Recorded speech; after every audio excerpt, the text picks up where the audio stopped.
नमस्कार। मैं हूं प्रेम कुमार। प्रेम से बोलो, सत्य बहुमत। आप सबका स्वागत है लोकतंत्र विषय की इस चर्चा में। हर दिन हम नए नए विषयों के साथ जो लोकतंत्र से जुड़ी हुई हमारी चिंता है उसको व्यक्त करते हैं। ऐसे विषयों को लेकर हाजिर होते हैं। महिला पहलवान संघर्षरत हैं, जंतर मंतर पर धरने पर बैठी हैं। सुप्रीम कोर्ट में सुनवाई हुई है और सरकार ने, सॉलिसिटर जनरल ने भरोसा दिया है कि एफआईआर दर्ज होने जा रही है। देखिए, खिलाड़ी जब पदक जीतते हैं तो देश गौरवान्वित होता है। जब खिलाड़ी यौन उत्पीड़न का शिकार हो तो देश संघर्ष में खिलाड़ियों का साथ क्यों नहीं देता, ये बहुत बड़ा सवाल है। इंडियन ओलंपिक एसोसिएशन की प्रमुख और राज्यसभा सांसद उड़न परी पीटी उषा ने कहा कि खिलाड़ियों के सड़क पर उतरने से पहले एसोसिएशन के पास उनको आना चाहिए था। दुनिया भर में बदनामी हो रही है। बदनामी होगी पीटी उषा जी, आप तो महिला हैं। अगर महिला खिलाड़ियों के साथ यौन उत्पीड़न होगा, शिकायतें नहीं सुनी जाएंगी तो बदनामी होगी। अगर पीटी उषा जी आप खुद महिला खिलाड़ियों से मिलने जंतर मंतर पहुंच जाती तो क्या उनकी बदनामी हो जाती या आपकी हो जाती? आपको जाना चाहिए था पीटी उषा जी। संघर्ष करती महिला खिलाड़ियों का साथ देने से खिलाड़ी क्यों बच रहे हैं? महिला पहलवानों ने ट्वीट कर और चैनलों पर बातचीत करते हुए ये बताया कि क्रिकेट और दूसरे खेल के खिलाड़ी क्यों चुप हैं। क्या सत्ता के खिलाफ बोलना उनके लिए मुश्किल है? बात बहुत साफ है। महिला पहलवानों को सताया किसने सताया? एक पॉलिटिशियन ने। उसे संरक्षण किसका मिला हुआ है? सत्ता का। दूसरे खेलों में भी प्रशासकीय पदों पर पॉलिटिशियंस ही तो हैं। क्या क्रिकेट में अमित शाह जी के पुत्र जय शाह जी की नाराजगी लेने की जहमत कोई क्रिकेट खिलाड़ी उठा सकता है? अगर कोई ऐसा करता है तो वाकई वह दिलेर है। दूसरे खेलों के साथ भी ऐसा ही है।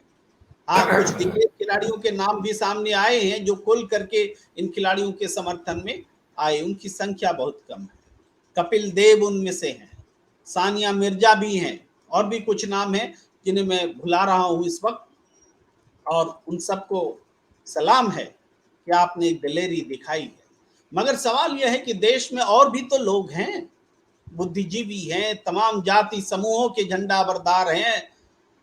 आप देखते हैं कभी ये जाति, कभी वो जाति, कभी ये संगठन, कभी वो संगठन, क्षेत्रीय दल, राष्ट्रीय दल, तमाम तरह के दल हैं, लोग हैं। सब चुप क्यों हैं? जब हम विभिन्न दलों के राजनीतिक दल कहते हैं तो ये मान कर कहते हैं कि एक दल दूसरे दल की पोल पट्टी जरूर खोलने को आगे आएंगे। लेकिन यहां तो सभी खामोश हैं। सभी खामोश हैं। क्यों? जवाब है देश में संसदीय प्रजातंत्र में लोकतांत्रिक गुणों को का कमजोर होते हुए क्रमशः खत्म होता चला जाना।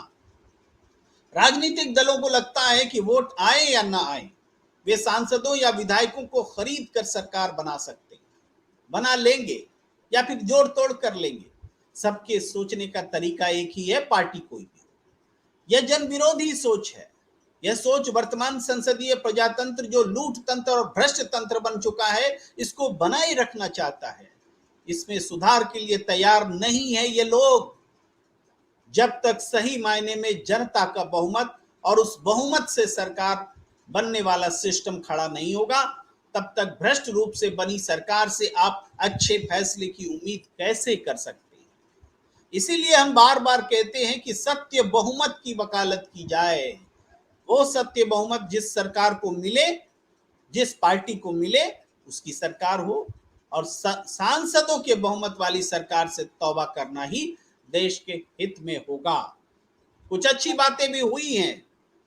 उम्मीद जगी है कि ब्रजभूषण शरण सिंह जेल में जा सकते हैं। सुप्रीम कोर्ट ने इस बात को सुना है और जिस तरीके से नाबालिग पहलवान को लेकर के सुप्रीम कोर्ट ने चिंता जताई है, उनकी बारे में ज्यादा पूछताछ की है, ऐसा लगता है कि, और कहा है कि हम फिर से मिलेंगे इसी मामले में, तो उससे लगता है कि अब पुलिस को इतनी आजादी नहीं है कि वो पॉक्सो एक्ट की अनदेखी कर दें। और अगर पॉक्सो एक्ट हुआ तो ब्रजभूषण शरण जी को जेल जाने से कोई नहीं रोक सकता। मैंने थोड़ी लंबी बात आपके सामने रख दी। इस विषय पर बातचीत करने के लिए हमारे साथ प्रबुद्ध पैनल है, हम आपको उनसे रूबरू कराते हैं। हमारे साथ जुड़े हुए हैं सत्यदेव चौधरी जी, संस्थापक है सत्य बहुमत पार्टी के। हमारे साथ जुड़े हैं संदीप चौधरी जी, राजनीतिक विश्लेषक हैं, और आपका संबंध जहां तक मुझे पता है आप राष्ट्रीय लोकदल के प्रवक्ता भी रहे हैं। संजीव कौशिक जी, आप पॉलिटिकल एनालिस्ट हैं, और हम सब जानते हैं संदीप जी को भी, संजीव कौशिक जी को भी लगातार टेलीविजन चैनल का चमकता चेहरा रहे हैं। सत्यदेव चौधरी जी तो एक पार्टी के संस्थापक नेता हैं, सम्माननीय है। हम अपेक्षा करते हैं कि इस डिबेट में ऐसी बातें आएंगी जो देश के लिए, लोकतंत्र को मजबूत करने के लिए कारगर होंगी। मैं आज सबसे पहले संजीव कौशिक जी से बात शुरू करना चाहता हूं। संजीव कौशिक जी, हम किस लोकतंत्र में जी रहे हैं जहां की महिला को, एक नहीं अनेक महिलाओं को, आम महिला नहीं पहलवान महिलाओं को, जिसने देश के लिए न जाने कितने पदक जीते हैं, जो अनगिनत महिलाओं के लिए प्रेरणा स्रोत हैं और रहेंगी, और जिन्होंने कितना जीवन में संघर्ष किया है, उनको एफआईआर लिखवाने के लिए सुप्रीम कोर्ट जाना पड़ेगा। किस लोकतंत्र में जी रहे हैं जी? जी संजीव जी। संजीव जी, आपको आवाज आ रही है? जी जी, आप बोलें। संजीव कौशिक जी। देखिए प्रेम जी, ये जो महिलाएं हैं जो जंतर मंतर पर बैठी हैं वो जी, आपको मेरी आवाज आ रही है सर? जी जी, आवाज आ रही है, बोलिए। जी मैं सुन रहा हूँ, आप तक मेरी आवाज? जी थोड़ा लेट पहुंच रहा है जिसकी वजह से ये प्रॉब्लम हो रही है। मैं सिर्फ ये कह रहा हूँ कि ये जो महिलाएं या ये जो खिलाड़ी देश के जंतर मंतर पर बैठी हुई हैं, वो पहली बार नहीं बैठी हैं, इससे पहले भी वो बैठ चुकी हैं, और एक संजीव जी चीजें देखी जाएंगी और संजीव जी के साथ उस पर बातचीत भी की जाएगी। लेकिन ये जब वहां से उठी खिलाड़ी तो उन्हें ऐसा लगा कि जैसा ठगा हुआ वो महसूस कर रही थी। उनके साथ जो कुछ वादे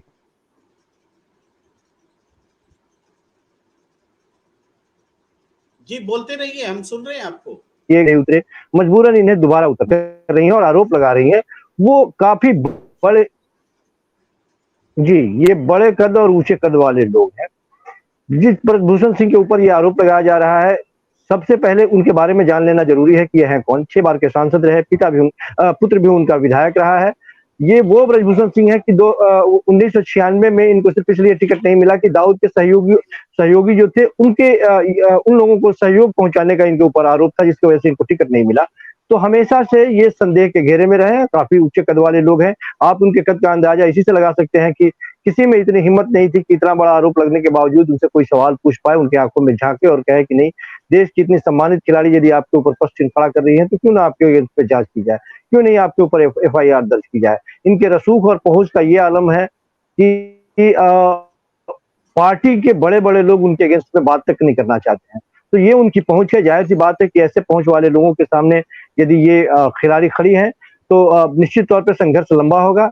अच्छी बात यह है कि इन खिलाड़ियों के साथ अब जाने माने और चेहरे भी खड़े हो रहे हैं और बड़े मजबूती के साथ आवाज मुखर कर रहे हैं। लेकिन इसी बीच जो उड़नपरी के बारे में बात हो रही है, पीटी उषा के बारे में बात हो रही है, उनके स्टेटमेंट ने एक निराशाजनक वातावरण तो बनाया है कि एक खिलाड़ी की भावनाओं को नहीं समझे, वो उसके साथ नहीं खड़ी हो, तो निश्चित तौर पे एक निराशा का वातावरण तो बनेगा ही। लेकिन फर्क इससे नहीं पड़ता है। सारे लोगों के अपने अपने स्वार्थ हैं, जो लोग इसके अगेंस्ट में हैं, जो साथ में आए खिलाड़ियों के, क्योंकि ये वो खिलाड़ी हैं जो देश के लिए इन्होंने अपना सर्वस्व दांव पे लगाया है और रोशन किया है नाम। हो, बजरंग पूनिया, साक्षी मलिक, गीता, ये तमाम वो चेहरे हैं जिसकी वजह से हमें ये गर्व का क्षण हिंदुस्तान को देने वाले लोग हैं, ये खिलाड़ी हैं। तो इनके साथ पूरा हिंदुस्तान खड़ा है। ये जितना देर सरकार की तरफ से इसमें लगाई जाए या फिर एफआईआर दर्ज होने में देरी लगाई जा रही थी, और सुप्रीम कोर्ट ने जिस तरह से फटकार लगाते हुए कहा है दिल्ली पुलिस को कि नहीं एफआईआर दर्ज करने के लिए, मुझे लगता है कि एक कदम आगे निश्चित तौर पे इन खिलाड़ियों को सफलता तो मिली है। आगे आने वाले दिनों जी कौशिक जी, आपकी आवाज थोड़ी सी डिस्टर्ब हो रही है। मैं अब संदीप चौधरी जी के पास आना चाहता हूं। संदीप चौधरी जी से मेरा सवाल है, सवाल लगभग वही है जो मैंने संजीव जी से किया कि हम जिस डेमोक्रेसी में रह रहे हैं, आम आदमी के लिए ये इतना मुश्किल क्यों है संदीप जी? हर काम आम आदमी को कराना मुश्किल होता है, न्याय पाना मुश्किल होता है, एफआईआर तक कराना मुश्किल होता है। एफआईआर तो पहली सीढ़ी होती है किसी केस की, एफआईआर होगी तब तो बात आगे बढ़ेगी। और एक ताकतवर नेता ब्रजभूषण शरण सिंह जो सांसद हैं, वो एक सत्ताधारी दल के सांसद हैं, वो उत्तर प्रदेश से हैं, वो केंद्र में भी हैं, जाहिर है सांसद हैं, खेल संघ के भी प्रमुख होते हैं, सालों साल प्रमुख होते हैं। चर्चा होती है कि वो नहीं रहेंगे तो उनका बेटा रहेगा।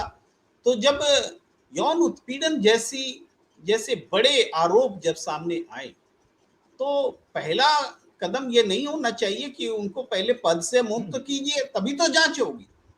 जांच के लिए 3 महीना ले लिया, नतीजा कुछ नहीं हुआ, एफआईआर तक के लिए जाना पड़ा। जी संदीप जी। देखिए प्रेम जी, आप सीनियर पत्रकार हैं और आप भारतीय राजनीतिक और भारतीय सिस्टम दोनों को बहुत अच्छे से जानते हैं। हमारे यहाँ जो एफआईआर दर्ज करने का मामला है उसको छोड़िए, उससे भी छोटे कई बात होती हैं। आपको अपना राशन कार्ड बनवाना है, राशन मिला या नहीं मिला, आपको आधार कार्ड बनवाना है, जो भी आपके ऐसे काम होंगे जिसमें आपको किसी भी सरकारी अधिकारी से, सरकारी कर्मचारी से या सरकारी ऑफिस में जाना पड़ेगा, तो मुझे नहीं लगता कि आम आदमी उसको सीधा करा सकता है। और आपने देखा होगा ये प्रथा आज से नहीं पहले से चल, जो भी हमारे विधायक होंगे, एमपी होंगे, एमएलए होंगे, वो बड़ी चीज हो गई। निगम पार्षद के भी आप घर पर जाकर के देखिए, पूरी पंचायत लगती है, सुबह से शाम तक लोग उनके बाहर खड़े रहते हैं। जब तक उनकी रिकमेंडेशन नहीं जाएगी, उनके फोन नहीं जाएंगे, छोटे से छोटे अधिकारी का काम हो या बड़े से बड़े लोगों का काम हो, तब तक काम नहीं होता। हमारे यहाँ हर चीज राजनीतिक लोगों ने, छोटा राजनीतिज्ञ हो या बड़ा राजनीतिज्ञ हो, अपने आप बांध के रखी है। उनके फोन कॉल, उनके रिकमेंडेशन के हिसाब से काम होता है। इसीलिए आपने देखा होगा जैसे ही सरकारें बदलती हैं, अधिकारियों का काम करने का तरीका बदल जाता है। आज बीजेपी की सरकार है, बीजेपी के नेताओं के हिसाब से अधिकारी काम करते हैं।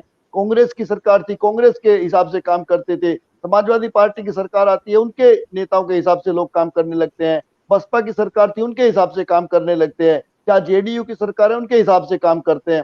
तो ये कमी आज की नहीं है, पुरानी है और हमारे सिस्टम में बनी हुई है। इसलिए हमारे यहाँ कोई भी काम बिना शोर सिफारिश, आपने देखा होगा बच्चे का दाखिला कराने के लिए शोर सिफारिश की जरूरत पड़ती है। हॉस्पिटल्स में कहीं एडमिट होना है सरकारी में, तो आपको शोर सिफारिश की जरूरत पड़ती है। तो प्रेम जी, हमारे सिस्टम का प्रॉब्लम है और बड़ा भारी प्रॉब्लम है। और आज की तारीख में जैसा आपने खिलाड़ियों का बात किया, देखिए नेशनल, इंटरनेशनल सब लेवल पे वो खेल चुकी हैं। और मैं मानता हूं कि जो हिंदुस्तान का गर्व और गौरव की हम बात करते हैं, वो गर्व और गौरव है जो जंतर मंतर पर आज बैठी हैं और न्याय की मांग कर रही हैं। तो दुख होता है इन चीजों को जानकर। इसमें हमें ये नहीं ढूंढना चाहिए कि कौन ब्राह्मण है, कौन राजपूत है, कौन जाट है, कौन ठाकुर है, कौन क्या है। हमें ये देखना चाहिए कि हमारे देश की जो शान है वो आज कहाँ है, वो सड़कों पर क्यों बैठी है। वहां पर सरकार के लोगों को भी जाना चाहिए, जिस तरीके से विपक्ष के लोग जा रहे हैं। इसमें कोई दो राय नहीं, विपक्ष कभी भी होगा, चाहे बीजेपी विपक्ष में होगी, चाहे आज दूसरे लोग विपक्ष में। विपक्ष के लोग जाते हैं क्योंकि वो उसका राजनीतिक लाभ भी लेना चाहते हैं, सपोर्ट दे करके अपने आप को मीडिया में भी लाना चाहते हैं। वो एक डिफरेंट मैटर है, वो आज का विषय नहीं है। आज का विषय ये है, बड़ा दुखद है। जिस तरीके से आपने पीटी उषा का नाम लिया, देखिए आप किसी भी विषय में बात कर लीजिए, चाहे वो पॉलिटिशियन हो, चाहे वो फिल्म स्टार हो, चाहे वो स्पोर्ट्समैन हो, अगर वो किसी पार्टी से जुड़ गया है प्रेम जी, तो मुझे लगता है उसके लिए वो पार्टी फर्स्ट हो जाती है, बाकी सारी चीज सेकेंडरी हो जाती है। वही चीज हम पीटी उषा जी के बारे में भी देख रहे हैं, जो चीजें देखकर दुख होता है। राजनीति पहले हो जाती है, अपने फायदे पहले हो जाते हैं, बाकी चीजें सेकेंडरी हो जाती है। जी जी, बहुत महत्वपूर्ण बात कह रहे हैं संदीप जी। और मैं अब आना चाहता हूं सत्यदेव चौधरी जी के पास, और एक गंभीर सवाल लेकर के कि लोकतंत्र हमारे लिए महत्वपूर्ण है, या लोकतंत्र के तहत दिए गए जो धरना प्रदर्शन के अधिकार है उसी से हम खुश हो लें कि हमें धरना देने का अधिकार है, खुश हो लें। लेकिन उस धरना का नतीजा, जैसे संदीप जी ने कहा कि सत्ता पक्ष को भी आना चाहिए, सत्ता पक्ष माने आ जाता तो बहुत अच्छा होता, आने की जरूरत ही क्यों पड़ती है? अगर वो शुरू में ही ब्रजभूषण शरण सिंह से वो निजात ले लेते, पूछ लेते कि भाई ऐसा क्यों है, क्या है, कैसे आप हमारी पार्टी की भी बदनामी होगी। लेकिन मुझे तो याद आता है अटल बिहारी वाजपेयी जी का, इन्हीं ब्रजभूषण शरण सिंह के लिए उन्होंने चिट्ठी भी लिखी थी, 96 की बात है, वो जेल गए थे। तो अटल बिहारी वाजपेयी जैसे नेता ने लिखा था कि सावरकर भी जेल गए हैं, आप संघर्ष कर। अब बताइए, अब मैं और क्या उदाहरण रखूं?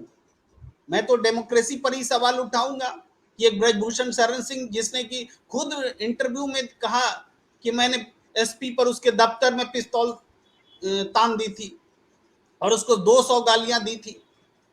वो ब्रजभूषण शरण सिंह जिसको हाल में रांची में एक पहलवान को धक्का देके स्टेज से भगाते देखा गया, ये सारी चीजें पब्लिक डोमेन में हैं। तो सत्ता क्यों आएगी उसके विरोध में प्रदर्शन का समर्थन करने के लिए? मैं सीधा सा सवाल रखता हूं कि लोकतंत्र कैसे बचेगा अगर सत्ता इस तरह के अपराधियों को सीधा समर्थन देगी? सिर्फ यहाँ की बात नहीं, आप बिहार भी ले सकते हैं, आनंद मोहन जैसे बाहुबली को छोड़ा जा रहा है। भाई गुजरात भी ले सकते हैं जहां बिल्किस बानो के हत्यारों का महिमा मंडन हो रहा है। कुल मिलाकर के हमारा लोक डेमोक्रेसी जो है करप्ट लोगों को साथ दे रहा है, क्रिमिनल लोगों का साथ दे रहा है, आम लोगों का जीना मुश्किल हो गया है। जी सत्यदेव चौधरी। धन्यवाद प्रेम जी।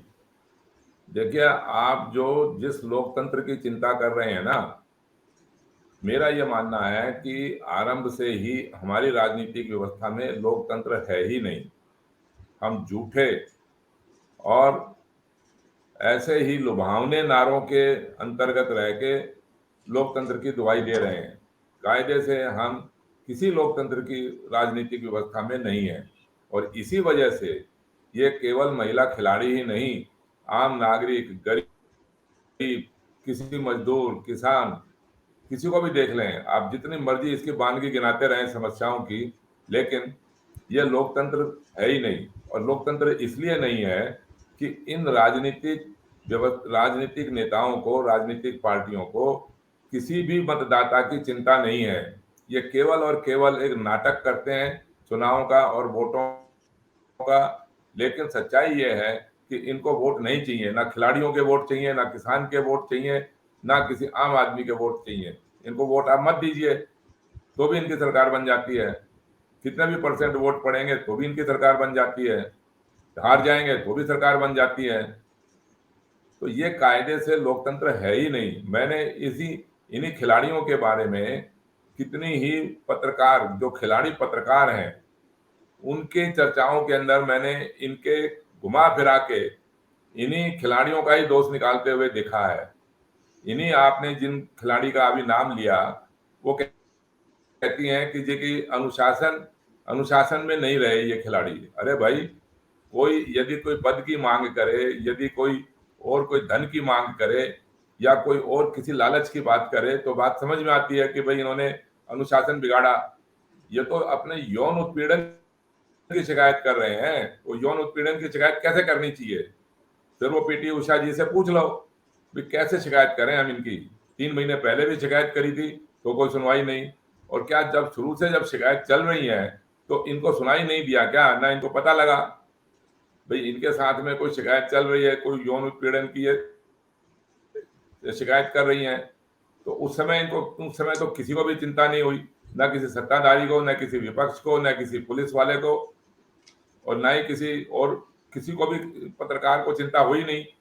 तो जब इनके बारे में कोई सुनने वाला ही नहीं है तो धरना प्रदर्शन के सिवाय इनके पास रास्ता क्या है? और कायदे से बात करें तो लोकतंत्र के अंदर ये धरना प्रदर्शन करने की आवश्यकता क्यों है? आज हम स्वतंत्र राजनीति में रह रहे हैं, हमारी अपनी बनाई हुई व्यवस्था है, हमने ही इन लोगों को वोट दिए हुए हैं। इसका मतलब तो अवश्य ही कोई ना कोई हमारी एक राजनीतिक व्यवस्था ऐसी है जिस व्यवस्था के अंदर रहते हुए आम आदमी को, गरीब आदमी को कोई न्याय मिलेगा ही नहीं, किसी प्रकार की भी कोई सुनवाई होनी ही नहीं है। तो जो अभी संदीप चौधरी जी कह रहे थे जी कि हमारे सिस्टम की समस्या है, तो सिस्टम की समस्या क्या है, जरा ये भी हमारे को बताएं। भाई ऐसा सिस्टम हम 75 साल से झेले जा रहे हैं और फिर भी एक समस्या के सिस्टम के अंदर बैठे हुए हैं, तो क्या है वो सिस्टम और कैसे वो ठीक होगा वो सिस्टम? जी हमें मैं ये भी तो पूछ पता लेता लगना हूँ, चाहिए ना। संदीप जी से इजाजत हो तो मैं पूछ लूं? हाँ जी जी, पूछिए। जी जी, संदीप जी कुछ बोलना चाहते हैं। देखिए प्रेम जी, जो हमारे सिस्टम में कमी है वो ये है कि एक्शन नहीं होते, जवाबदेही तय नहीं है।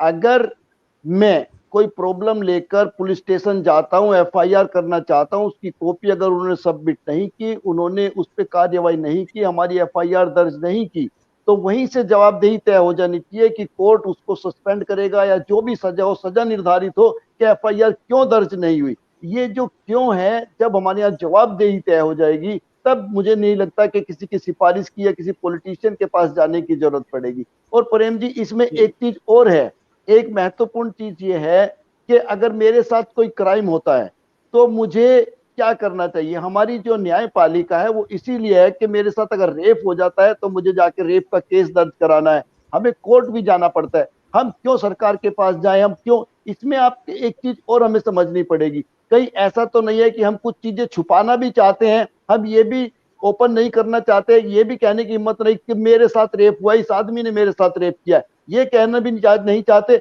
हम ये भी कहना चाहते कि रेप किया है, इसको हटा दो, इसको सजा दे। हटाना भी कोई सजा नहीं है, उसको कुर्सी से हटा देंगे, लेकिन प्रॉपर चीजें, उसको सजा होनी चाहिए और वो लोगों को सामने आना चाहिए। देखिए, अगर मेरे साथ रेप हुआ है, मैंने तो गलत नहीं किया है ना, सामने वाले ने गलत किया है, तो हमें गलत को सामने लेकर के आना चाहिए। हमारे यहाँ ये कमी है सिस्टम में, हम चीजों को छुपाना भी चाहते हैं और सजा भी दिलवाना चाहते हैं। जी संदीप चौधरी जी, मैं आता हूं सत्यदेव चौधरी जी के पास में, फिर से वो अपनी बात शुरू करेंगे। इससे पहले दो बातें मैं कहता हूं कि सजा छुपाना भी चाहता है व्यक्ति और बताना भी नहीं चाहता, मैं सॉरी, जो क्राइम हुआ है उसको छिपाना भी चाहता है, बताना भी नहीं चाहता है। तो ये क्यों होता है? ये इसलिए होता है ना कि बता करके भी क्या होना है। सब तो महिला पहलवान जो लड़ रहे हैं, जो सुप्रीम कोर्ट जा सकते हैं, जो इतनी क्षमता रखते हैं, उतनी क्षमता तो आम लोगों के पास होती भी नहीं है। फिर वो क्यों अपने आप को एक्सपोज करे कि मेरे साथ ये घटना घट गई और जिसका नतीजा और प्रतिफल कुछ आना नहीं है। इसीलिए तो ज्यादातर मामले नहीं आते। लेकिन मैं पूरे विस्तार से चौधरी जी के पास आऊंगा, चूंकि आपने उसमें इंटरवीन मांगा था और चौधरी साहब भी कुछ बोलना चाहते हैं उस सिस्टम को लेकर के कि ये सिस्टम में ऐसी क्या खराबी है कि ये घटनाएं घट रही हैं और हम कुछ नहीं कर पा रहे। जी सत्यदेव चौधरी जी। और यही यही तो समस्या है प्रेम जी, यही तो समस्या है कि सिस्टम क्या है ये हमें समझ में नहीं आता। और हमारे सिस्टम के अंदर जवाबदेही क्यों नहीं है, हमारे सिस्टम के अंदर सुनवाई क्यों नहीं है। और ये जो सत्ताधारी हैं, विपक्ष वालों को तो बड़ी जल्दी पकड़ लेते हैं, और जो सत्ताधारी के अंदर अगर कोई ऐसी शिकायत है किसी को, कोई सुनवाई नहीं है। है ना, पक्षपात और भेदभाव क्यों है? वो इसीलिए है, जहां तक मेरी समझ है, कि हमारी राजनीतिक व्यवस्था ही ऐसी है कि यहाँ पर सिर्फ और सिर्फ धनबली और दबंगी दो विशेषता होनी चाहिए आपको सरकार बनाने के लिए और चुनाव जीतने के लिए। आपको मतदान चाहिए ही नहीं, मतदाता चाहिए ही नहीं। और आप अगर इसका थोड़ी डिटेल में बात करेंगे तो आपको समझ में आएगा कि ये किस प्रकार की मतदान की हमारी प्रक्रिया है, जिसके अंदर बिना मतदान के भी आप चुनाव जीत सकते हैं और सरकार बना सकते हैं। बिना मतदान, बिना मतदाताओं को कोई प्रतिशत लिए हुए भी आप बहुमत में आ सकते हैं और सरकार भी बना सकते हैं। तो ऐसी जब बिना जवाबदेही की और बिना उत्तरदायित्व की, चौधरी साहब इस बात को बिना स्पष्ट किए हुए बात समझ में नहीं आएगी कि बिना वोट लिए कैसे कोई सरकार बना सकता।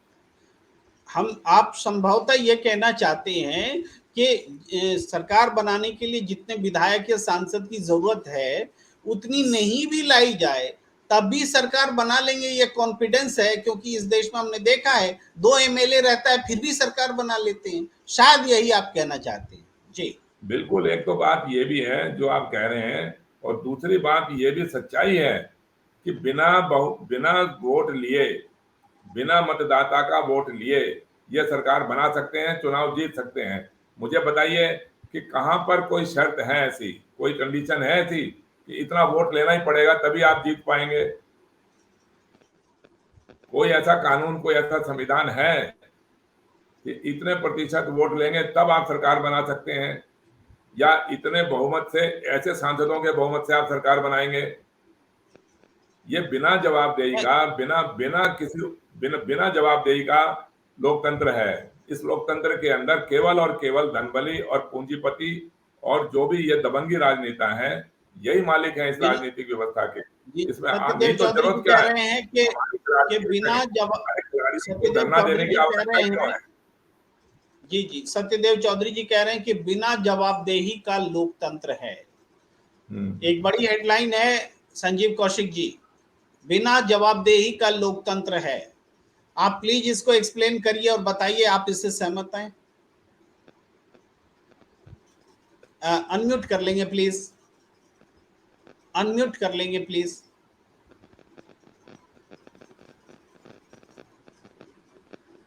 आवाज आ रही है आपको मेरी? बिल्कुल बिल्कुल आ रही है सर। देखिए, ये एक निराश व्यक्ति जो लोकतंत्र के इस सिस्टम से निराश है, उस व्यक्ति की ये आवाज है और बात है। निश्चित तौर पे इस पे सोचना होगा और बड़े गंभीरता के साथ सोचना होगा। हमारे यहाँ जो सिस्टम है, जिस लोकतंत्र की हम दुहाई देते हैं, एक लंबे वक्त तक एक ढर्रे पे चलने की वजह से कई सारी खामियां इसमें है, जिसके खामियाजा हम आज भुगत रहे हैं। यहाँ हम खूब जानते हैं कि सरकारें जब बनती है, सरकार बनाई जाती है, तो उस समय जो बहुमत के लिए जिस तरह से संख्याओं का एक खेल होता है और संख्या की के जो आंकड़े हैं उसे जुटाने के लिए तमाम उन प्रयासों को किया जाता है जो जो एक सभ्य समाज में बेहतर नहीं माना जाता है। बावजूद उसके पर्दे के पीछे ये जानते हुए भी हम लोग उसको एक्सेप्ट करते हैं कि नहीं, कैसे हो रहा है और क्यों हो रहा है, और सरकारें बनती हैं।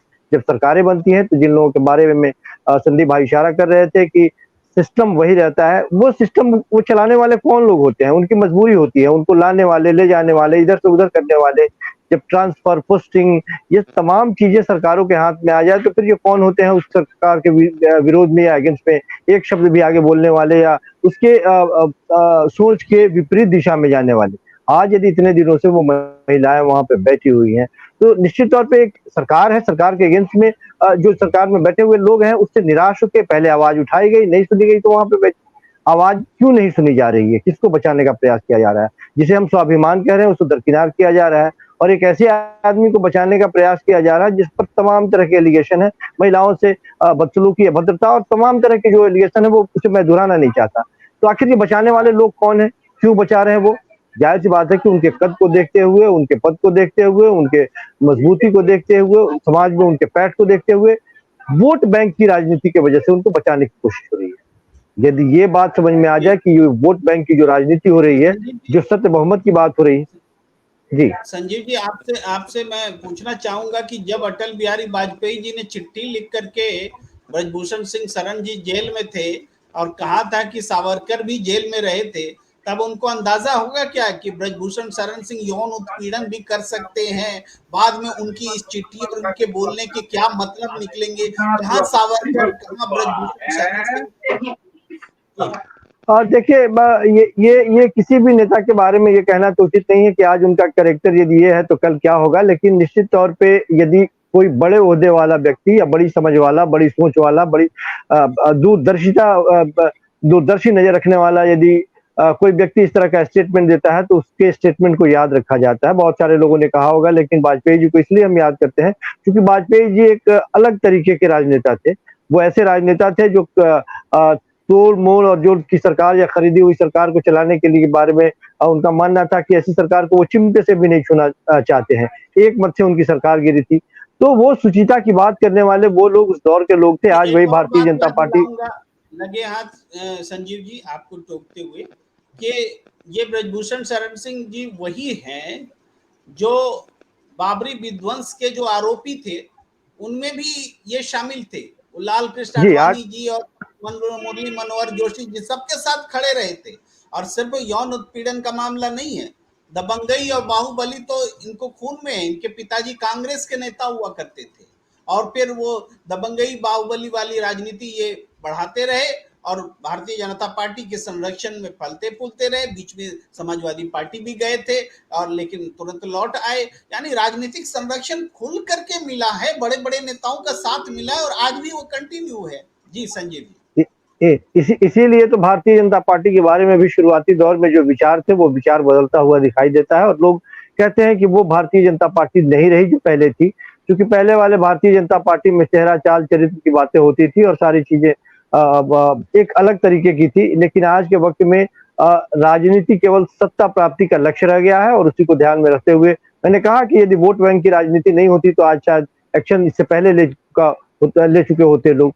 लेकिन लगातार इतना प्रेशर कि कोर्ट तक को बीच में आने की नौबत आ जाए और इंतजार करने की जरूरत पड़े, एफआईआर तक दर्ज ना हो। मैंने कहा कि कद कितना बड़ा है उसको देख के आप, किसी में इतनी हिम्मत नहीं है कि आंखों में झांक करके सवाल पूछे। मीडिया पर धौंस जमाते हुए लोगों ने देखा है। लोगों ने देखा है आज ही एक तरफ जहां कोर्ट का ये आदेश आया था, दूसरी तरफ वो फेसबुक लाइव कर रहे थे। तो वो उनकी जो मनोवृत्ति है, उनका जो दबंगई है वो साफ दिखाई देता है। लेकिन मैं सिर्फ ये कह रहा हूं कि सत्ता 5 साल के लिए है, सत्ता आनी है जानी है, या वो कद और पद भी सीमित अवधि के लिए है। लेकिन देश की ये स्वाभिमान जो आज हमारे सामने खड़े हैं या जो लड़ाई को लड़ रहे हैं, वो कल भी रहेंगे, परसों भी रहेंगे और लगातार रहेंगे। वो ना भी रहे तो देश के इतिहास में उनका नाम रहेगा। तो ऐसे सम्मानित लोग जो जिन लोगों ने गर्व का क्षण दिया है, यदि वो व्यथित है, उनके मन में कोई बात है और उनके साथ इस तरह की बातें हुई है, खड़ा नहीं होना सरकार का, ये निश्चित तौर पे आश्चर्यजनक है। खास करके उस पार्टी के लिए जो बेटियों के लिए इतना मजबूती के साथ खड़ा होने की बात करती हो, बेटी बचाओ बेटी पढ़ाओ की बात करती हो, महिलाओं के सम्मान की बात करती हो। वो पार्टी यदि इस तरह से चुप्पी साध जाती हो और उसको महिलाओं का साथ देने में यदि इतना हिचक महसूस होता हो और किसी एक आदमी पर कार्रवाई करने में यदि शर्म महसूस होती हो, उसको सोचना पड़ता है।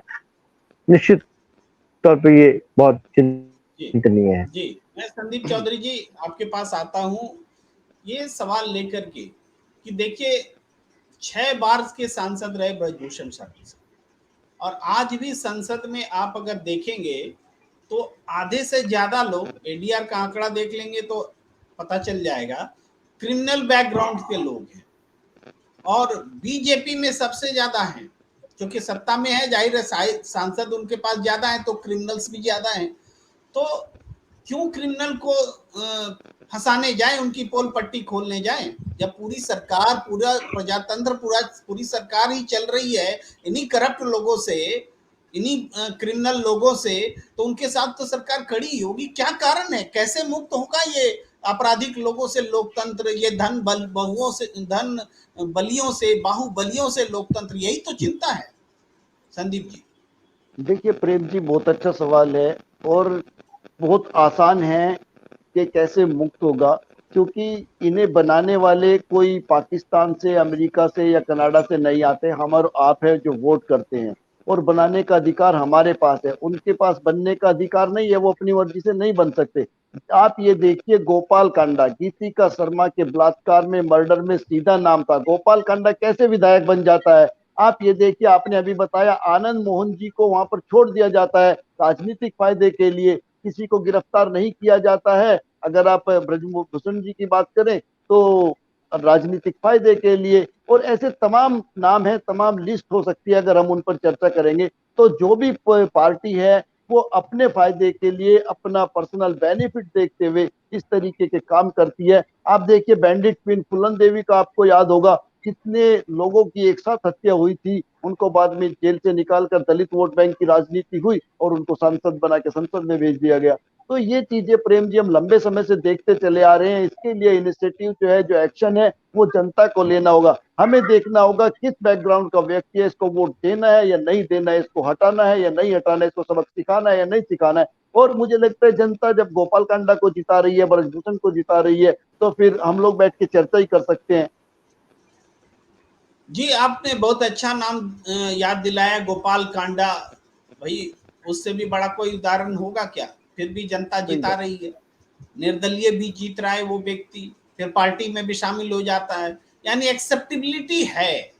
तो ये एक्सेप्टेबिलिटी क्यों है? तो सत्यदेव चौधरी जी सही कह रहे हैं कि जिन लोगों के वोट से चुने जाते हैं लोग, जिस तरीके से चुने जाते हैं, उस पर एक बार अगर विचार कर लेंगे तो हमें सब समझ में आ जाएगा। भाई एक बार फिर हम जो दर्शक हमें देख रहे हैं उनकी जानकारी के लिए कि हमारे देश में एलिजिबल वोटर्स हैं 120 करोड़, वोटर लिस्ट में दर्ज हैं 91 करोड़, यानी 30 करोड़ तो वोटर लिस्ट में ही नहीं है।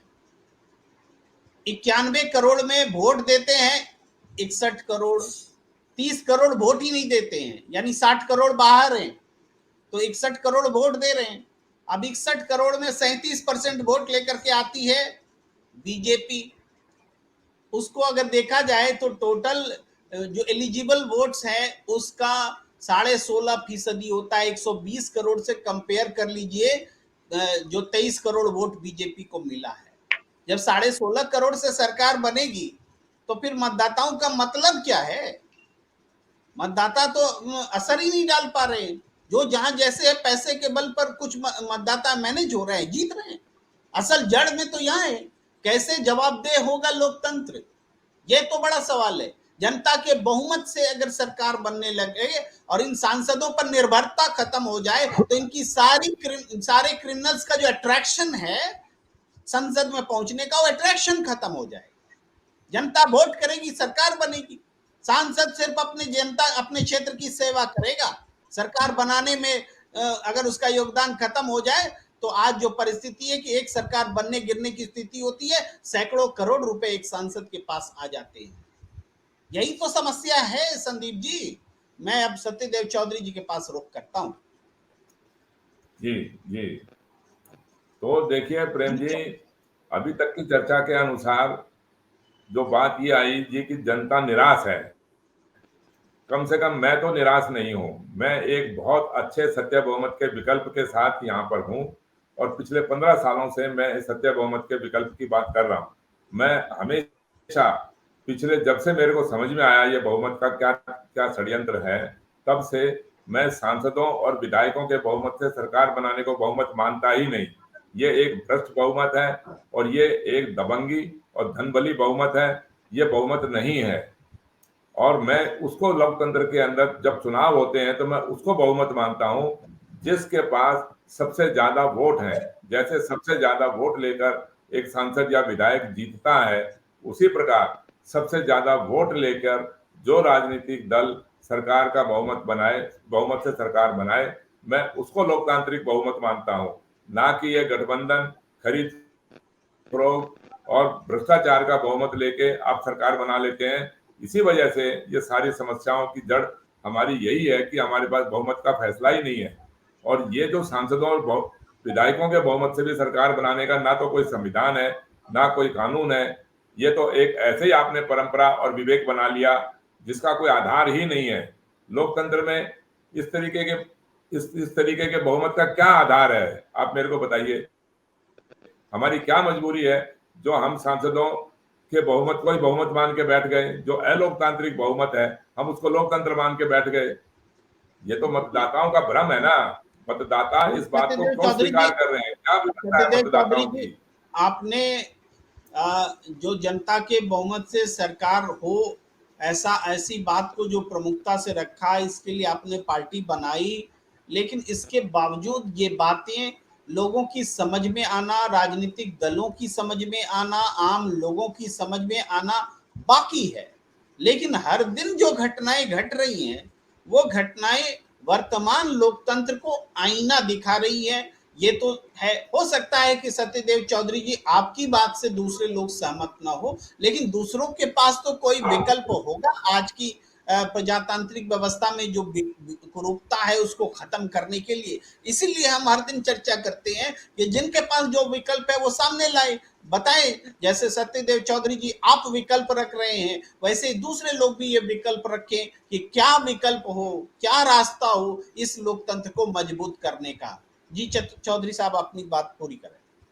हाँ तो बताएं देखिए, राजनीतिक व्यवस्था के अंदर जहां आप चुनाव करवाते हैं और चुनाव करवाने के अंदर केवल कानून बनाने से और केवल ये कानूनों का इम्प्लीमेंटेशन नहीं होता, ये सरकारी ऑफिसर जिम्मेवार नहीं है, या नेता राजनेता जिम्मेवार नहीं है, और जनता मरती रहेगी ऐसे ही, जनता बदनाम होती रहेगी, यौन उत्पीड़न होता रहेगा, तो उसका रास्ता तो नहीं निकला ना। रास्ता तो कोई विकल्प तो बना नहीं। खाली ये कहने से जी कि कोई जिम्मेवार नहीं बनता, ये कहने से काम कैसे चलेगा? जिम्मेवार क्यों नहीं बनता वो? जब उसकी जिम्मेवारी है फिर भी वो जिम्मेवार नहीं बनता, तो फिर राजनेता बना क्यों? चुनाव में क्यों क्यों भाग लिया उन्होंने? क्यों सरकार बनाई? सरकार छोड़ दो। जब आपके पास जिम्मेवारी है ही नहीं, आप जवाबदेही लेना ही नहीं चाहते, और जवाबदेही बनना भी नहीं चाहते, तो आप हटिए अपने इस पद से, तो दूसरों को आने दो, वो भी नहीं करेंगे, और फिर दूसरों के ऊपर जिनका दोष है उन्हीं को बचाते रहेंगे, और जो निर्दोष है उनका उत्पीड़न करते रहेंगे। ये व्यवस्था देखिए, लोकतंत्र के अंदर आप या तो ये कहेंगे कि हमें लोकतंत्र नहीं चाहिए, इसी तरीके का दबंगीपना चाहिए और इसी तरीके का धनबल चाहिए हमारे को, तो खाली वोट के अंदर जब चुनाव होता है तो थोड़े से ध्रुवीकरण करवा दो, हिंदू मुसलमान करवा दो, और पैसा दे दो, शराब दे दो, और जीत जाओ चुनाव। या तो आप ऐसे इसको स्वीकार कर किया हुआ, इसका मतलब आपने, जब इसका आप विरोध नहीं कर रहे तो इसका मतलब क्या है? इसका मतलब सीधा सीधा है ना कि हम खरीद फरोख्त को भी हम सही मानते हैं, जो भ्रष्टाचारियों को, अपराधियों को टिकट दिया गया ये भी हम सही मानते हैं, क्योंकि मतदाताओं ने उसको जितवाया, इस व्यवस्था को भी हम ठीक मानते हैं। तो जिन्होंने भ्रष्टाचारी और अपराधियों को टिकट दिए उनकी कोई गलती नहीं है। जो शीर्ष नेता जो जिम्मेवार हैं वो अपनी जिम्मेवारी से हटते हैं, उनकी तो कोई जिम्मेवारी है नहीं, वो तो भ्रष्टाचारियों को भी टिकट देंगे, अपराधियों को भी टिकट देंगे, और धनबलियों को भी टिकट देंगे, झूठ भी बोलेंगे। जी तो जी ये आपको व्यवस्था तो समझनी पड़ेगी ना। कम से कम हमारी आज की राजनीतिक व्यवस्था है क्या, ये तो बताओगे। 75 साल बीत गए, हमने भी तो ये दिमाग लगाया ना कि ये बहुमत की व्यवस्था ही गलत है, ये बहुमत ही ठीक नहीं है। इस बहुमत को जब तक आप मतदाताओं के बहुमत से कनेक्ट नहीं करोगे तब तक आपकी समस्या का समाधान होने वाला नहीं है। वरना 75 साल बिता दिए और जितने मर्जी 75 साल बिताते रहना, खाली बस ऐसे नेताओं का, राजनीतिक दलों का परिवर्तन करते रहना, और FIR लिखवा लिखवा के खुश होते रहना, किसी को जेल में भेज के खुश होते रहना। वो एक बृजभूषण जेल में जाएगा, 10 बृजभूषण और पैदा हो जाएंगे। जी ये व्यवस्था मैं सिलसिला थोड़ा सा तो है ही ना। संजीव कौशिक जी के पास आता हूँ, एक बहुत थोड़ा हट करके बात करते हुए जी कि आज टीवी चैनल्स में बहुत चर्चा हो रही थी कि लोग बदजुबानी पर उतर आए हैं, एक दूसरे के खिलाफ बोल रहे हैं। उसी में एक चैनल पर मैं बैठा हुआ था संजीव जी, वहां एक पूर्व चुनाव आयुक्त भी बैठे हुए थे। वो अपनी सीमा में रह करके बोल रहे थे कि चुनाव आयोग बहुत अच्छा काम करता है, ऐसा वैसा। तो जब मेरी बारी आई तो संजीव जी मैंने कहा कि सबकी जड़ चुनाव आयोग। अब आप सहमत होंगे या नहीं आप सुनेंगे। मैंने कहा कि सबकी जी जड़ में चुनाव आयोग है।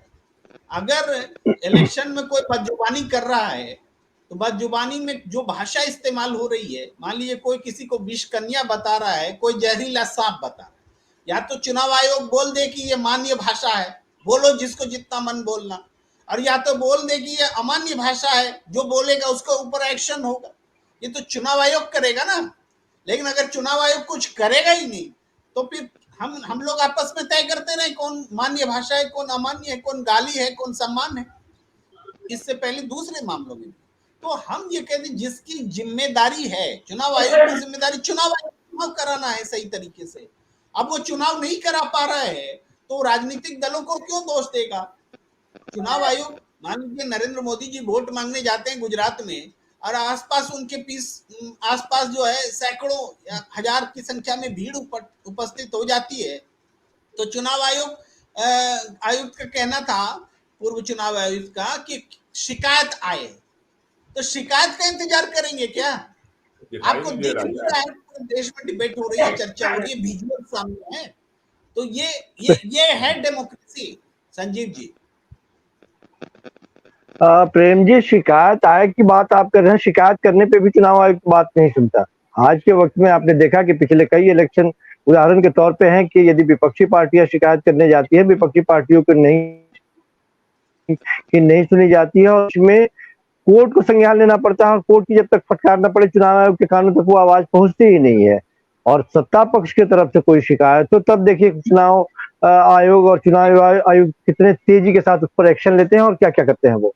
सवाल ये है कि क्या देश के संवैधानिक संस्थाओं के बारे में, जिसके बारे में हम बार बार कहते हैं कि एक अलग तरह का नजरिया मेरा बना है पिछले कुछ वर्षों में कि उस पे एक कॉकस सरकार के द्वारा एक बंदिश या एक प्रभाव इतना बड़ा कि उसे जब चाहे जैसे चाहे जिधर चाहे उसे दौड़ाए घुमाए और वो उतना निष्पक्ष रहा ही नहीं। ये लोगों के बीच में जो मैसेज गया वो बेहद खतरनाक है और वो सामने दिखाई दे रहा है। इस वजह से ऐसा मैसेज गया है। एक चुनाव आयुक्त हुआ करते थे, नाम भी उनका याद होगा आपको, टी आखिर क्यों वो याद किए जाते हैं? क्योंकि वो उस तरह की नीति और उस तरह से अपने आप को पेश करने वाले या जो लोग उनके रीजन में उनको देखा है, सुना है, समझा है, वो जानते हैं। तो ताकत तो बहुत है चुनाव आयोग के पास, लेकिन क्या वो ताकत का इस्तेमाल कर पा रहा है? जब चुनाव आयोग के महत्वपूर्ण पदों पे सरकार अपने लोगों को बैठाना शुरू कर देगी, अपने क्षेत्र के लोगों को बैठाना शुरू कर देगी, तो निश्चित तौर पे उसके कुछ तो मायने होंगे, वो कुछ तो अदा करेंगे, वो हक अदा करेंगे उनके नमक का। तो साफ दिखाई दे रहा है कि हर वो क्षेत्र जो सरकार के अधीन है, सरकार उसका इस्तेमाल कर रही है और उसका प्रभाव सामने सीधा दिखाई दे रहा है।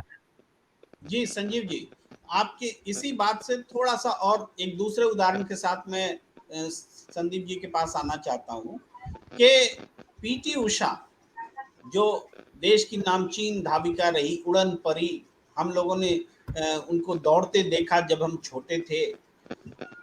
तो उनको जो इंडियन ओलंपिक एसोसिएशन का जो वो प्रमुख हुई है, एक खिलाड़ी बता रहे थे, खेल पत्रकार बता रहे थे, निर्विरोध चुनी गई। राज्यसभा की सदस्य भी बीजेपी की ओर से चुनी गई हुई, नामित हुई थी और निर्विरोध चुनी गई। और उसका कारण, निर्विरोध चुनना कोई बुरी बात तो है नहीं, लेकिन उसका कारण जो अंदर खाने के लोग बताते हैं कि जो कोई भी उनके खिलाफ में खड़ा होता, उनके घर ईडी सीबीआई पहुंच सकती। अगर इस तरीके से कोई इंडियन ओलंपिक संघ का कोई अध्यक्ष निर्विरोध चुना जाएगा तो उनका बयान तो बहुत सही है कि भाई सरकार का विरोध करना तो भाई देश का अपमान है। जी संदीप। देखिए प्रेम जी, मैं आपकी बात से बिल्कुल इत्तेफाक रखता हूँ कि सरकारें पावर का इस्तेमाल, चाहे वो ईडी हो, सीबीआई हो, अपने हिसाब से करती हैं और अपने हिसाब से लोगों का सिलेक्शन करती है। अगर सरकार का आज मन करेगा तो प्रेम कुमार जी को राज्यसभा सांसद बना सकती है, आज मन करेगा आपको किसी चीज का चेयरमैन बना सकती है, कौशिक जी को बना सकती है। तो ये अपने अपने सिलेक्शन है, सरकारें करती रही हैं। और इस बात में भी आप मना नहीं करेंगे कि जिनको वो जिस पद पर बैठाती हैं, कहीं ना कहीं आपको मानना पड़ेगा वो लोग फिर उनके लिए काम करते हैं या उनका रुख वो करते हैं, उनके इशारे पर काम करते हैं, या फिर आप ये कह सकते हैं कि वो ऐसा कोई भी काम नहीं करते जो उन सरकारों को पसंद नहीं आएगा। ना वो कोई स्टेटमेंट देंगे तो वो सरकार के हिसाब से देंगे।